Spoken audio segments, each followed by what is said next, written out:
આજનો ઓડિયો પરમપિતા પરમાત્માને શરણે સમર્પિત કરું છું.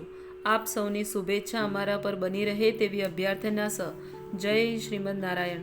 શ્રીમદ ભગવદ્ ગીતા પરમેશ્વરનું જ્ઞાન નામનો 7મો અધ્યાય, શ્લોક 24. મને પૂર્ણ રીતે નહીં જાણનારા બુદ્ધિહીન મનુષ્યો માને છે કે હું પૂર્ણ પુરુષોત્તમ પરમેશ્વર કૃષ્ણ પહેલાં નિરાકાર હતો અને હવે મેં આ વ્યક્તિત્વને ધારણ કર્યું છે.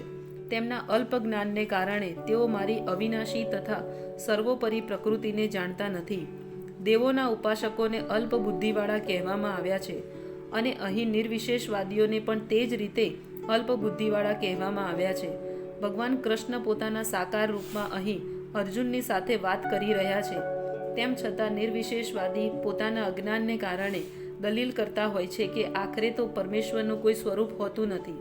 શ્રી રામાનુચાર્યની પરંપરામાંના મહાન ભગવદ્ ભક્ત યામાનુચાર્ય આ વિશે અહીં ચર્ચા કરે છે. હે પ્રભુ, વ્યાસદેવ તથા નારદ જેવા ભક્તો આપને ભગવાન તરીકે જાણે છે. વિવિધ વૈદિક ગ્રંથોને વાંચીને મનુષ્ય આપના ગુણ, રૂપ તથા લીલાને જાણી શકે છે અને એ રીતે આપને પૂર્ણ પુરુષોત્તમ પરમેશ્વર રૂપે સમજી શકે છે. પરંતુ જે મનુષ્યો રજોગુણ તથા તમોગુણ યુક્ત છે એવા અસુરો તથા અભક્તો આપને સમજી શકતા નથી. આવા અભક્તો વેદાંત, ઉપનિષદ તથા વૈદિક ગ્રંથોની ચર્ચા કરવામાં ગમે તેટલા નિપુણ હોય તોય તેઓ ભગવાનને સમજી શકતા નથી. બ્રહ્મ સંહિતામાં કહેવામાં આવ્યું છે કે કેવળ વેદાંત સાહિત્યના અધ્યયનથી ભગવાનને સમજી શકાય નહીં, માત્ર ભગવત કૃપાથી જ પરમ પુરુષને જાણી શકાય છે. તેથી આ શ્લોકમાં સ્પષ્ટપણે જણાવ્યું છે કે દેવોના ઉપાસકો તો અલ્પજ્ઞ છે જ, પરંતુ વેદાંત તથા વેદોના તર્ક વિતર્કમાં પરોવાયેલા કૃષ્ણ ભાવના વિહીન અભક્તો સુદ્ધા અલ્પજ્ઞાની છે અને તેઓ ઈશ્વરના સાકાર સ્વરૂપને સમજી શકે તેમ નથી. પરમ સત્ય નિર્વિશેષ છે એવી માન્યતા ધરાવનારા લોકોને અબુદ્ધ કહેવામાં આવ્યા છે. એનો અર્થ એ છે કે તેઓ પરમ સત્યનું અંતિમ સ્વરૂપ જાણતા નથી. શ્રીમદ ભાગવતમમાં પણ જણાવ્યું છે કે સર્વોપરી સાક્ષાત્કારનો આરંભ નિર્વિશેષ બ્રહ્મથી થાય છે, જે ઉત્પન્ન થઈને અંતર્યામી પરમાત્મા સુધી પહોંચે છે. પરંતુ પરમ સત્યની પરિસીમા તો ભગવાનનું વ્યક્તિત્વ જ છે. આધુનિક નિર્વિશેષવાદીઓ તો વળી વધારે અલ્પજ્ઞ છે, કારણ કે તેઓ પોતાના મહાન પૂર્વગામી શંકરાચાર્યને પણ અનુસરતા નથી કે જેમને સ્પષ્ટ રીતે જણાવ્યું છે કે કૃષ્ણ જ પૂર્ણ પુરુષોત્તમ પરમેશ્વર છે. તેથી નિર્વિશેષવાદીઓ પરમ સત્યને જાણ્યા વગર કૃષ્ણને માત્ર દેવકી તથા યશોદાના વસુદેવના પુત્ર કે એક રાજકુમાર કે શક્તિશાળી જીવાત્મા તરીકે માની લે છે. ભગવદ્ ગીતામાં આની પણ નિંદા થઈ છે. સાચું એ છે કે ભક્તિભરી સેવા વિના તથા કૃષ્ણ ભાવના મૃત વિકસાવ્યા વિના કોઈ મનુષ્ય કૃષ્ણને સમજી શકે નહીં. ભાગવતમમાં પણ આનું સમર્થન થયું છે. હે પ્રભુ, જો કોઈ આપના ચરણ કરણોની અલ્પ કૃપા પણ પામે છે તો તે આપના વ્યક્તિત્વનો મહિમા જાણી શકે છે. પરંતુ જે લોકો પૂર્ણ પુરુષોત્તમ પરમેશ્વરને જાણવા માટે માનસિક તર્ક વિતર્ક કરે છે તેઓ અનેક વર્ષો સુધી વેદોનું અધ્યયન કરવા છતાં તેમને જાણી શકતા નથી. પૂર્ણ પુરુષોત્તમ પરમેશ્વર કૃષ્ણને કે તેમના રૂપ, ગુણ તથા નામને કેવળ માનસિક તર્ક દ્વારા કે વૈદિક શાસ્ત્રોની ચર્ચા દ્વારા મનુષ્ય સમજી શકતો નથી. મનુષ્યએ તેમને ભક્તિ દ્વારા જ જાણવા જોઈએ.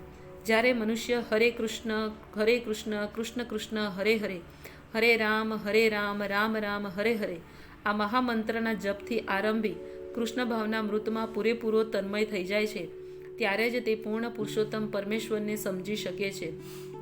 અભક્ત નિર્વિશેષવાદી માને છે કે ભગવાન કૃષ્ણનું શરીર આ ભૌતિક પ્રકૃતિનું જ બનેલું છે અને તેમના કાર્યો, લીલા, તેમનું રૂપ એ વધુ માયા છે.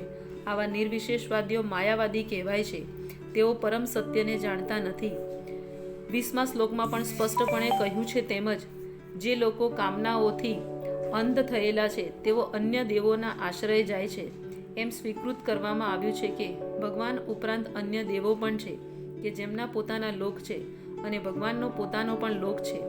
23મા શ્લોકમાં પણ જણાવ્યું છે કે તેમ દેવોની પૂજા કરનારા દેવોના લોકમાં જાય છે અને ભગવાન કૃષ્ણના ભક્તો કૃષ્ણ લોકમાં જાય છે. જો કે આ સ્પષ્ટપણે કહ્યું છે છતાં મૂર્ખ માયાવાદીઓ એવું માને છે કે ભગવાન નિરાકાર છે અને આ રૂપો ઉપરથી ધારણ કરેલા છે. શું ગીતાનો અભ્યાસ કરવાથી એવું જણાય છે કે દેવો તથા તેમના ધામ નિર્વિશેષ છે? સ્પષ્ટ છે કે દેવો અને ન તો પૂર્ણ પુરુષોત્તમ પરમેશ્વર કૃષ્ણ નિર્વિશેષ છે. તેઓ બધા જ વ્યક્તિઓ છે. ભગવાન કૃષ્ણ પૂર્ણ પુરુષોત્તમ પરમેશ્વર છે. તેમનો પોતાનો લોક છે અને દેવોના પણ પોતપોતાના લોક છે. માટે એ માયાવાદીઓનો દાવો કે પરમ સત્ય નિર્વિશેષ છે અને રૂપ આકારનું આરોપણ કરવામાં આવેલું છે તે સાચું ઠરતું નથી. અહીં સ્પષ્ટપણે જણાવ્યું છે કે તે આરોપિત કરવામાં આવેલું નથી. ભગવદ્ ગીતામાંથી આપણે સ્પષ્ટ રીતે સમજી શકીએ છીએ કે દેવોના રૂપો તથા પરમેશ્વરનું સ્વરૂપ એક સાથે જ વિદ્યમાન છે અને ભગવાન કૃષ્ણ સચ્ચિદાનંદ રૂપ છે.